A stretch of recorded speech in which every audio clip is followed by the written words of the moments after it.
If we don't have the wall, we're doing nothing. Why did the Democrats say there was a deal at dinner? There was no deal, and they didn't say they had a deal. In fact, they just put out a statement. They didn't say that at all. Mr. President, if Republicans aren't able to get something in 6 months, will you continue the DACA program on your Well, we'll talk about that, but I think a deal will be made before 6 months. So no relief for DACA recipients unless you get the wall? Is that what you're The saying? wall, at some point, they're going to have to. They cannot obstruct the wall. The wall, to me, is vital. If I don't get the wall, then we will become the obstruction. What has to come first? Wall?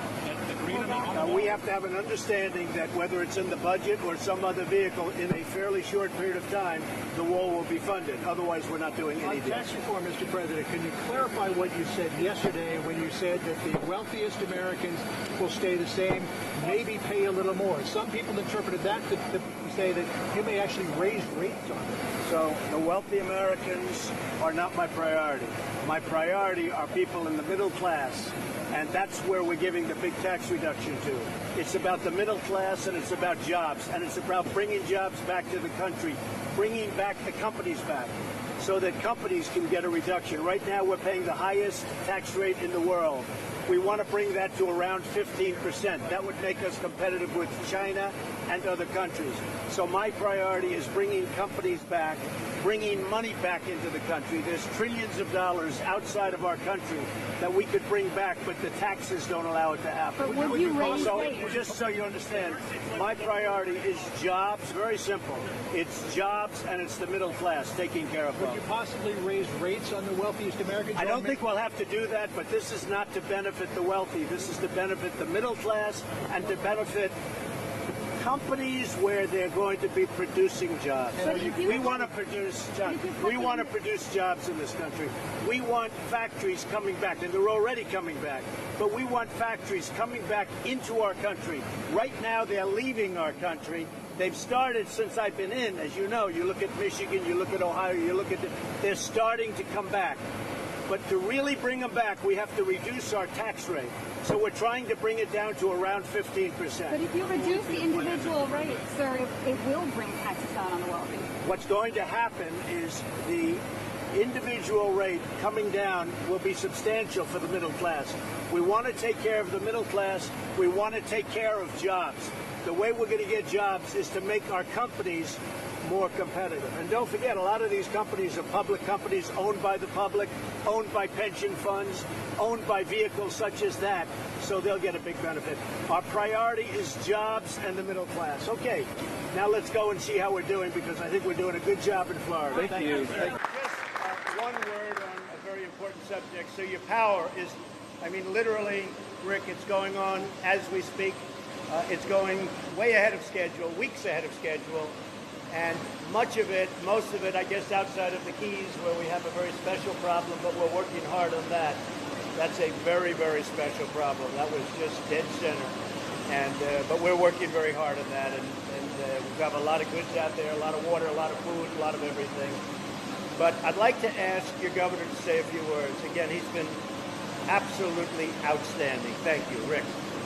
Thank you. Well, first off, I want to thank everybody for their prayers. We've had prayers from all over the world. I want to thank everybody for doing everything they can to get us back. I want to thank the president and the vice president. What I can tell you is they were always accessible. They made quick decisions. They surrounded themselves with outstanding people. They were constantly calling me to say, what resources do we need? I want to thank basically the entire military. I want to thank the Coast Guard, the Navy.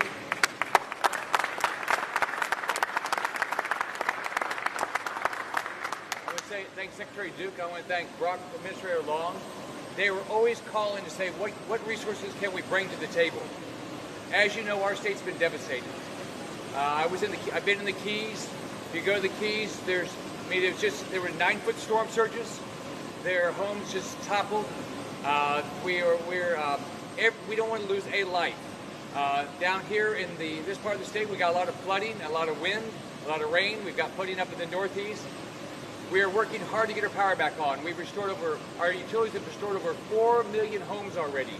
We're down to about 25% of our homes, and every person in our state wants their power back. We all want our power back. But I want to thank them for what they're doing so far. We have high expectations. We want our power back as fast as possible. I want to thank the federal government for all their support, getting our ports reopened so we get our fuel back in our state. We're short of fuel. We've got lines in our gas stations. We still have lines in our gas stations. But the federal government has been a partner to help us make sure our ports get open so we get the fuel back in the state. We've done law enforcement escorts of our tanker trucks to get back to the gas stations, make sure we have fuel. So everybody has worked hard. I want to thank our National Guard. We've called up over 8,000 National Guard members. We've got National Guard members from other states down here, making sure our shelters were open, people were comfortable. We opened almost 600 shelters in record time. And it wouldn't have happened but for the Red Cross, the Salvation Army, the National Guard, but also National Guard from other states. So we have a lot of work to do. We're not done today. We're going to work hard. I know the federal government will continue to be a partner. Our locals will. Our state will. We're going to make sure we're continue to be a strong, resilient state. But I want to thank from the bottom of my heart everybody's prayers to help us get through this. Great, thank you.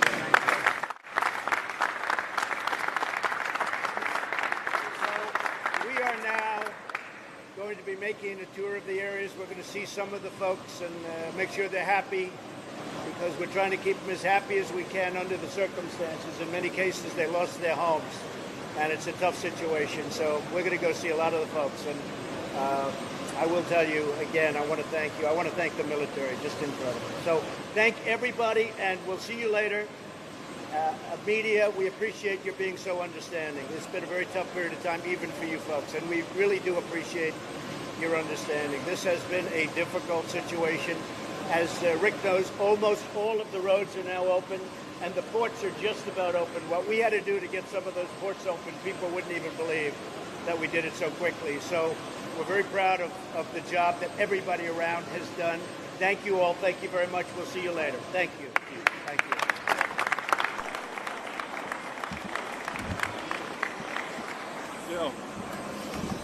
Well, we're working on a plan subject to getting massive border control. We're working on a plan for DACA.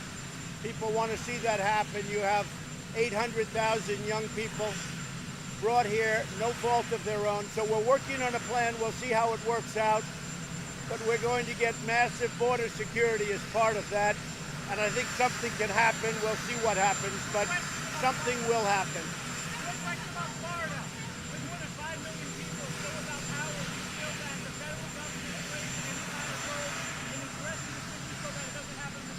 Yeah, they're doing a great job on power. They're doing a great job. Historically, there's never been anything like this. But the United States Coast Guard, FEMA, working along with Governor Scott, they've really done an amazing job. And power is being turned on rapidly. The power companies, we have the largest assemblage of human beings ever in one area for power. And rapidly it's being turned on. So we're very happy with that. The wall will come later. We're right now renovating large sections of wall, massive sections, making it brand new. We're doing a lot of renovation. We're building 4 different samples of the wall to see which one we're going to choose, and the wall is going to be built. It'll be funded a little bit later. Real quick. Well, we want to get massive border security, and I think that both Nancy Pelosi and Chuck Schumer, I think they agree with it. But so we met last night with, as you know, Schumer, Pelosi, and a whole group. And I think we're fairly close, but we have to get massive border security. Is there anything? Oh, I think he's on board. Yeah, Mitch is on board. Paul Ryan's on board. We all feel, look, 92% of the people agree on DACA. But what we want is we want very, very powerful border security, okay? We're going down to Florida. We'll see you in Florida. Ryan and McConnell agree with us on DACA. We're very much on board. I spoke to them, yes.